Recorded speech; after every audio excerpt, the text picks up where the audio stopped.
Welcome to the lectures about atomic spectroscopy. In the next videos, we are going to look into atomic emission spectroscopy as well as atomic absorption spectroscopy. And in the very last video, we are also going to compare a few methods that can be used inside this atomic emission and atomic absorption spectroscopy. But first, let's start with a bit of giving you more references what to look. So in these lectures, I'm using materials from two good books by Professor Skug and Christian, and some of the pictures used in these lectures, in these videos, come from these books.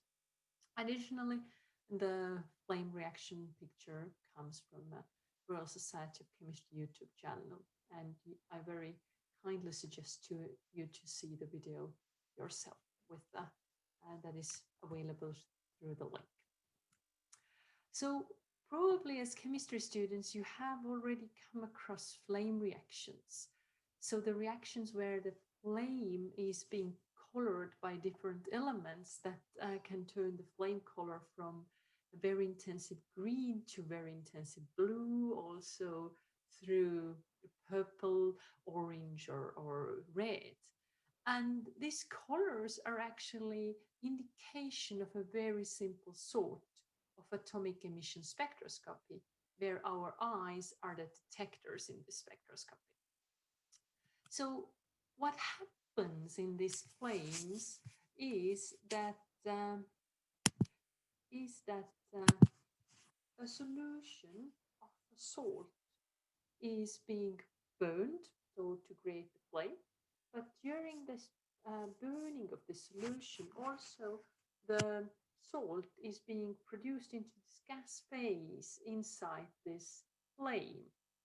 And as a result, an atomization is occurring to the salt. So the cation and anion are being pulled apart from each other, and both of them form elemental gaseous atoms. And the one that is giving us color in the flame reactions is the cation.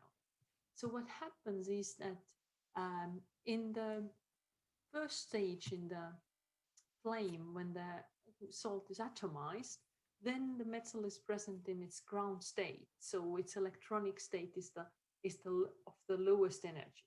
But because the flame is hot, the atoms can go to a higher excited energy niveaus, and when they return from these excited niveaus to the ground state, which is always happening, they can emit light to return to the ground state.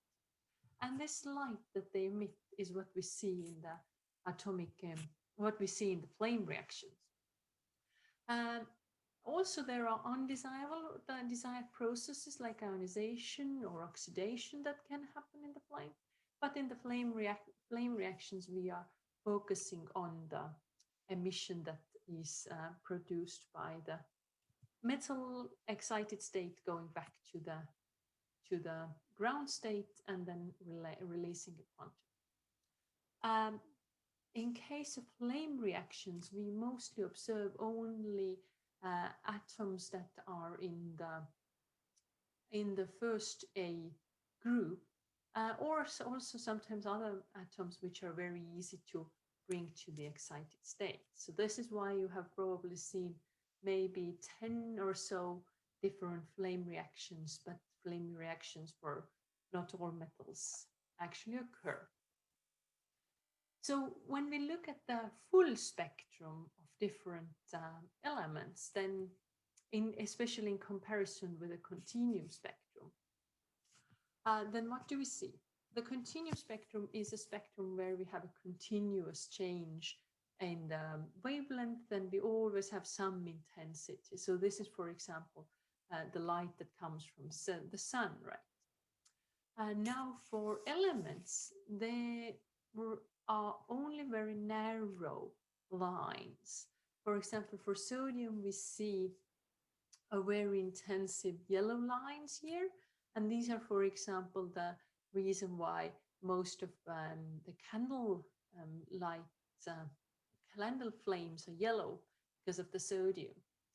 Hydrogen, on the other hand, has also some light, so as an atom, or here are examples of calcium and mercury as well.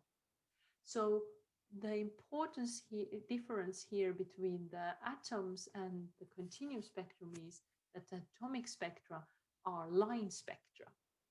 And this gives us restrictions later in the measurement strategies when we are measuring these atoms with atomic absorption spectrum.